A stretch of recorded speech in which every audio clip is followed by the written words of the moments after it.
77% ng mga Pilipino ang handang ipagtanggol ang Pilipinas sa anumang banta mula sa mga dayuhan ayon sa isang survey. Live mula sa Caloocan, may unang balita si James Agustin. James, good morning. Maris, good morning. Kung ang tatanungin yung mga kababayan natin na pasahero dito sa EDSA Carousel sa monumento sa Caloocan, handa raw sila ipagtanggol yung ating bayan laban doon sa kung magkakaroon man ng kaguluhan sa pagitan ng Pilipinas at dayuhang kalaban. Ganyan din naman yung naging resulta ng isang survey. Kailangan nating ipagtanggol ang bansang Pilipinas dahil tayong bawat Pilipino ay may karapatang mabuhay, hindi na maayos na ayon sa ating bansang Pilipinas. Pilipino ako eh. Kailangan natin pagtanggol yung bansa natin pagka may ganung pangyayari. Bilang Pilipino. Willing po. Kasi bansa ko po to eh. Dito ako pinanganak eh. Yan ang iisang tugon ng mga nakausap namin kaugnay sa tanong na kung magkakaroon ng kaguluhan sa pagitan ng Pilipinas at dayuhang kalaban.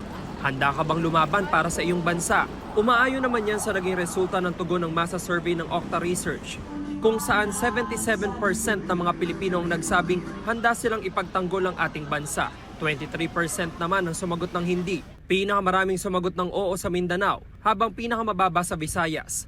Sa age group, marami ang nagsabing oo sa mga edad na 45 hanggang 54, habang pinakamababa yung nasa edad 65 hanggang 74.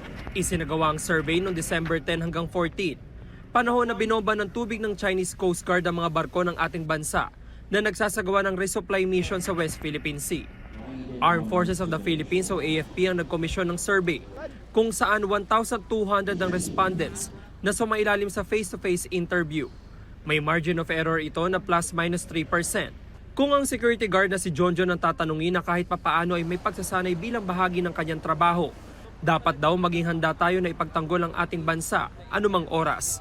Ang trabaho namin to protect lives and properties, no, na bilang dun sa mga so kabilang na rin dun sa mga Pilipino na kasama kapwa nating Pilipino na ipagtanggol. Pero ang ilan hiling sa gobyerno, sapat na pagsasanay. Kung bibigyan tayo ng pagkakataon, kapangyarihan na lumaban, gano'n. Ano ba, bigyan tayo ng baril para lumaban. Hindi gano'n yung gagawin. Sa ibang bansa, may konti silang pagsasanay eh. Siguro din po dito, pwede din yun siguro, di ba?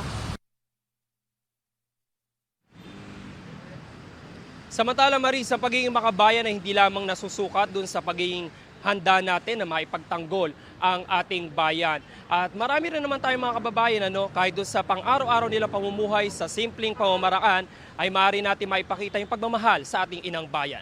Yan ang unang balita mula rito sa Caloocan. Ako po si James Agustin para sa GMA Integrated News. Mga kapuso, para una ka sa mga balita, mag-subscribe sa GMA Integrated News sa YouTube. Sa mga kapuso abroad, subaybayan niyo po kami sa GMA Pinoy TV at sa www.gmanews.tv.